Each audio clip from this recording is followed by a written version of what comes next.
Okay brother. మిత్రులందరికీ నమస్కారాలు. గత ఎన్నికల సందర్భంలో ఆనాటి ప్రతిపక్ష నేత నేటి ముఖ్యమంత్రిగా ఉన్న చంద్రబాబు నాయుడు గారు పదే పదే ప్రచారంలో చెప్పడం జరిగింది.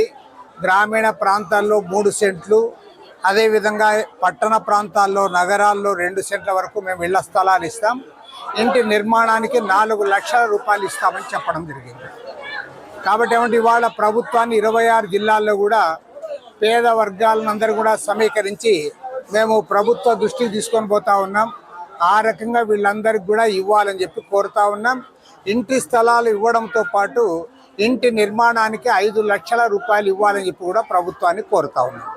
అదేవిధంగా ఇవాళ టిట్కో ఇళ్ళు కూడా గతంలో చంద్రబాబు నాయుడు గారు ముఖ్యమంత్రిగా ఉన్నప్పుడు ఆయన నిర్మాణాలు ప్రారంభించాడు. జగన్మోహన్ రెడ్డి ప్రభుత్వంలో వాటన్నిటి కూడా అటకెక్కించి ఏమాత్రం కూడా అవి ముందుకు పోలేదు. ఇవాళ మళ్ళీ ముఖ్యమంత్రిగా చంద్రబాబు నాయుడు గారు వచ్చారు కాబట్టి ఖచ్చితంగా ఇళ్ల నిర్మాణాన్ని పూర్తి చేసి ఎవరైతే డిపాజిట్లు చెల్లించారో ఆ లబ్ధిదారులందరికీ కూడా ఇవ్వాలని చెప్పి మేము ముఖ్యమంత్రి గారిని కోరుతా ఉన్నాం. ముఖ్యమంత్రి గారు కూడా సానుకూలంగా స్పందించారు. ఇవాళ ప్రభుత్వం ఈరోజు ఏదైతే ప్రయారిటీగా పెట్టుకున్నారో ఆ ప్రయారిటీలో ఇళ్ల స్థలాలు, ఇంటి నిర్మాణాలు పూర్తి చేయాలి. ఖచ్చితంగా రాబోయే 2 ఏళ్ల కాలంలో వీటన్నిటి కూడా పూర్తి చేసి పేద వర్గాల చిరకాల వాంఛను వారి యొక్క దాన్ని నెరవేర్చాలని చెప్పి ప్రభుత్వాన్ని కోరుతా ఉన్నాం. అదేవిధంగా ఇవాళ ప్రభుత్వాన్ని కోరుతున్న మరో కోరిక ఏమంటే ఇవాళ రేషన్ కార్డులు కూడా కావాలని కొంతమంది కోరుతా ఉన్నారు. ఎవరికైతే నిజంగా రేషన్ కార్డులు లేవో వాళ్ళ లిస్టు కూడా ఎన్యూమరేట్ చేయాలి, వారికి కూడా ఇవ్వాలని చెప్పి కూడా ఈ సందర్భంగా విజ్ఞప్తి చేస్తూ ఉన్నాం. భారత కమ్యూనిస్ట్ పార్టీ ఆధ్వర్యంలో 26 జిల్లాల్లో కూడా ఈ కార్యక్రమాన్ని చేపట్టాం. ఇప్పటికే దాదాపు 100 పట్టణాల్లో, మండల కేంద్రాల్లో ఈ కార్యక్రమాన్ని నిర్వహించడం జరిగింది. అన్ని చోట్ల కూడా ఈ కార్యక్రమాలన్నీ కూడా పూర్తయిన తరువాత మేము రాష్ట్ర వ్యాప్తంగా కూడా కార్యాచరణ చేపట్టబోతా ఉన్నాం. ఖచ్చితంగా ముఖ్యమంత్రి గారు, రెవెన్యూ మంత్రి గారు స్పందించాలి. ఇటీవలనే గృహ నిర్మాణ శాఖ మంత్రి పార్థసారథి గారితో కూడా నేను చర్చించడం జరిగింది. ఆయన కూడా చెప్పాడు, మేము ఇంటికి ఇచ్చే ఏదైతే ఆ నిధులు ఉన్నాయో దాన్ని పెంచబోతున్నామని కూడా చాలా స్పష్టంగా చెప్పాడు. ఇవాళ 24వ తేదీ నుంచి బడ్జెట్ సమావేశాలు జరుగుతున్న నేపథ్యంలో మేము ముఖ్యమంత్రి గారిని, అదేవిధంగా ఆర్థిక శాఖ మంత్రి పయ్యావుల కేశవ్ గారిని కూడా మేము కోరుతా ఉన్నాం. ఈ బడ్జెట్లో ఖచ్చితంగా ఇంటి స్థలాలు కొనుగోలు చేయడానికి, ఇంటి నిర్మాణానికి తగినన్ని నిధులు కేటాయించాలని చెప్పి కూడా ప్రభుత్వాన్ని కోరుతా ఉన్నాం. ప్రభుత్వానికి కొన్ని ఇబ్బందులు ఉన్నమాట వాస్తవమే, కానీ మనసుంటే మార్గం ఉంటుంది. కాబట్టి ఏమంటే గవర్నమెంట్ స్థలాలు ఇవన్నీ కూడా ఎప్పుడు అయిపోయినాయి. కాబట్టి గవర్నమెంట్ ఎక్కడైనా ఇవ్వాలనుకుంటే ఖచ్చితంగా ప్రైవేట్ స్థలాలు కొనుగోలు చేయాలి. అందుకోసమే మీరు అన్నట్టుగా ప్రభుత్వాన్ని కోరేది ఏమంటే బడ్జెట్ ప్రవేశపెట్టే సందర్భంలో ఇంటి స్థలాలు కొనుగోలు చేయడానికి ఖచ్చితంగా ఇవ్వాలి. గతంలో జగన్మోహన్ రెడ్డి ప్రభుత్వంలో 31 లక్షల మందికి ఇచ్చామని చెప్పారు. కానీ సెంటున్నర కొన్ని చోట్ల ఇచ్చారు. కొన్ని చోట్ల అసలు వారు ఇచ్చిన స్థలాలు ఏమాత్రం కూడా ఇంటి నిర్మాణానికి ఉపయోగపడడం లేదు. కాబట్టి మేము ప్రభుత్వాన్ని కోరేది ఏమంటే అలాంటి వాటన్నిటి కూడా మార్పులు చేసి ఇవాళ నిజంగా పేదవాడికి 10 కాలాల పాటు ఉపయోగపడే పద్ధతిలో, పేదవాడు కూడా సమాజంలో ఆత్మగౌరవంతో తలెత్తుకొని తిరిగే పద్ధతుల్లో వారికి ఇళ్ల స్థలాలు ఇవ్వాలని చెప్పి మేము కోరుతా ఉన్నాం. అందుకోసం ఇవాళ భారత కమ్యూనిస్ట్ పార్టీగా, పేదల పార్టీగా ఈ అంశాన్ని పెద్ద ఎత్తున ప్రజల్లోకి తీసుకోవడానికే ఇది రాష్ట్ర వ్యాప్త కార్యక్రమంగా చేపట్టాం తప్ప ప్రత్యేకించి తాడిపత్రిలో ఈ కార్యక్రమం చేయడం లేదు. కాబట్టి ఏదో ఇక్కడ తాడిపత్రిలో ఉన్న అధికార పార్టీ నాయకులు కొద్దిగా అపార్థం చేసుకున్నట్లుంది. వాళ్ళు అపార్థం చేసుకోవాల్సిన పని లేదు. ఇది రాష్ట్ర వ్యాప్త కార్యక్రమము. రాష్ట్రంలో అన్ని చోట్ల పేదవాళ్ళందరికీ కూడా మేము సమీకరించి ఈ కార్యక్రమం చేపట్టాం తప్ప ఇక్కడున్న ఎమ్మెల్యేకో, మున్సిపల్ చైర్మన్కో వ్యతిరేకంగా చేపట్టిన కార్యక్రమం కాదు. అది వారు అర్థం చేసుకోవాలని కోరుతారు. అట్లాంటి చేసే అమౌంట్ మనం ఓపెన్ చేయదలుచుకోలేదు. అట్లాంటి చేసే పార్టీ కాదు మనది. తర్వాత ఎవరైనా అట్లాంటి చేసే కూడా వాళ్ళని దండిస్తాం, వాళ్ళని కంట్రోల్లో పెడదాం. ఇంకోటి కూడా మేము చెప్పదలుచుకున్నాం, దీంట్లో ఏదో మా పార్టీనే చేయాలనేది ఏం లేదు. అన్ని పార్టీలు కలిసి పేదవాడికి అండగా నిలబడాలని చెప్తాం. ఖచ్చితంగా పట్టణాల్లో ఉన్న వాళ్ళకి ఇవాళ పట్టణాల్లో స్థలాలు లేవు కాబట్టి సమీపంలో ఉండే గ్రామీణ ప్రాంతాల్లోని వాళ్ళు తీసుకుంటారు. ఖచ్చితంగా గ్రామీణ ప్రాంతాల్లో అయితే గ్రామీణ ప్రాంత లబ్ధిదారులకు 3 సెంట్లు ఇవ్వండి. పట్టణ ప్రాంత లబ్ధిదారులు ఎవరైతే ఉన్నారో వాళ్ళందరికీ 2 సెంట్లు ఇవ్వండి. ఆ రకంగా ఇచ్చి ఇంటి నిర్మాణానికి మాత్రం ఖచ్చితంగా 5 లక్షల రూపాయలు ఇవ్వాలి. ఎందుకు ఇంత గట్టిగా డిమాండ్ చేస్తున్నామంటే ఇవాళ మొత్తం అన్ని రకాల యొక్క వస్తువుల ధరలు కూడా విపరీతంగా పెరిగిపోయినాయి కాబట్టి ఈ నేపథ్యంలో ఖచ్చితంగా 5 లక్షలు ఇచ్చే తప్ప ఇంటి నిర్మాణం పూర్తి కాదు. దాన్ని దృష్టిలో పెట్టుకోవాలని చెప్పి ప్రభుత్వాన్ని కోరుతా ఉన్నాం. ఈవెన్ సెంట్రల్ గవర్నమెంట్ కూడా దాన్ని పెంచడానికి ఒక ప్రయత్నం జరుగుతూ ఉంది. రాష్ట్ర ప్రభుత్వము కేంద్ర ప్రభుత్వం ఇద్దరు కూడా కూడబలుక్కొని ప్రతి ఇంటి నిర్మాణానికి కూడా 5 లక్షల రూపాయలు ఇవ్వాలని చెప్పి ప్రభుత్వం పైన ఒత్తిడి చేస్తూ ఉన్నాం. వాస్తవానికి రేపు అసెంబ్లీ సమావేశాలప్పుడు చలో అసెంబ్లీ కూడా కార్యక్రమం చేపట్టాలనుకున్నాం.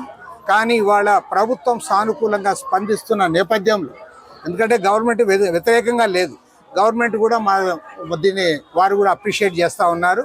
కాబట్టి గవర్నమెంట్తో మేము చర్చిస్తాం. మళ్ళీ ఇప్పుడు పోయిన తర్వాత ముఖ్యమంత్రి చంద్రబాబు నాయుడు గారిని, రెవెన్యూ మినిస్టర్ అనగాని సత్యప్రసాద్ గారిని, మన గృహ నిర్మాణ శాఖ మంత్రి పార్థసారథిని కూడా కలిసి ఖచ్చితంగా పేదలందరికీ న్యాయం జరిగేంత వరకు కూడా వారికి మేము అండగా కలుపుకుంటాం. పట్టణ కౌన్సిలర్లు కూడా ప్రజల చేత ఎన్నిక చేసుకోబడిన వాళ్ళే కాబట్టి వారి సహకారం కూడా తీసుకుంటాం. ఎందుకంటే ఎవరు వ్యతిరేకించరు. పేదవాడికి ఏదో మేలు జరుగుతుందంటే ఏ పార్టీ వ్యతిరేకించదు. వాడు వ్యతిరేకించేవాడు వాడు మనిషే కాదు. కాబట్టి ఏమంటే అందరూ సహకారం తీసుకుంటాం. మున్సిపల్ చైర్మన్, ఎమ్మెల్యే, కౌన్సిలర్లు అందరూ కూడా కలుపుకొని మేము ముందుకు పోతాం. ఎందుకంటే రాష్ట్రంలో రెవెన్యూ మినిస్టరు, గృహ నిర్మాణ మంత్రి వాళ్ళు సహకరిస్తూ ఉన్నప్పుడు, ముఖ్యమంత్రి గారే మనకు సహకరిస్తూ ఉన్నప్పుడు ఈ అంశానికి మళ్ళీ వీళ్ళెందుకు వ్యతిరేకిస్తారు? కాబట్టి అందరినీ కోఆపరేట్ చేస్తా, అందరినీ కలుపుకొని మా లక్ష్యం ఒకటే, పేదవాడికి న్యాయం జరగాలి. నాకు ఇల్లు లేదని పేదవాడు రాష్ట్రంలో ఎక్కడా ఉండకూడదు. అందరికి కూడా ఇల్లు వచ్చేంత వరకు అన్ని పార్టీల వారి సహకారం తీసుకుంటాం. మీరు అన్నట్లుగా కౌన్సిలర్లు, చైర్మన్లు వారు కూడా కీలక పాత్ర పోషించాలి. ఎందుకంటే వారు కూడా ప్రజల చేత ఎన్నిక చేయబడ్డవారు. వారిని కూడా కలుపుకొని మేము ముందుకు సాగుతాం. నమస్కారం. రాష్ట్ర వ్యాప్తంగా మా పార్టీ పట్టణాల్లో 2 సెంట్ల స్థలము, గ్రామాల్లో 3 సెంట్ల స్థలం ఇవ్వాలని ఆందోళన ప్రారంభించిన నేపథ్యంలో ప్రభుత్వం కూడా దానికి స్పందించి ఆన్లైన్ని ఓపెన్ చేసి అప్లికేషన్లన్నీ రిజిస్టర్ చేసుకుంటున్నారు. కానీ ఇందులో పెద్ద అన్యాయం జరుగుతుంది పేదలకి. ఎందుకోసమంటే 2014 నుంచి 19 వరకు తెలుగుదేశం ప్రభుత్వం అధికారంలో ఉండింది. ఆ తెలుగుదేశం ప్రభుత్వంలో వేలాది మందికి ఇళ్ల పట్టాలు తెలుగుదేశం ప్రభుత్వం ఇచ్చింది. కానీ జగన్మోహన్ రెడ్డి 2019లో అధికారంలోకి వస్తేనే వాటన్నిటిని కూడా ఫిజికల్గా రద్దు చేసేసి దాన్ని క్యాన్సిల్ చేశాడు. కానీ ఆన్లైన్ సిస్టంలో మాత్రము ఆ పేర్లన్నీ అట్లే ఉన్నాయి. అంటే వాళ్ళ పేర్లు ఆన్లైన్లో తొలగించలే. వాళ్ళ పేర్లన్నీ 2014 నుంచి 19 వరకు ఎవరికైతే పట్టాలు పొందినారో, ఎవరికైతే తెలుగుదేశం పట్టాలు ఇచ్చిందో అవన్నీ ఆన్లైన్లో ఉన్నాయి. కానీ అక్కడ చూసి క్యాన్సిల్ అయినాయి. అది మొత్తం కలెక్టరేట్ వరకు జరిగింది అన్ని చోట్ల. తర్వాత 2019 నుంచి 24 వరకు జగన్మోహన్ రెడ్డి ప్రభుత్వం వచ్చి వాళ్ళు కూడా పట్టాలు ఇచ్చినారు.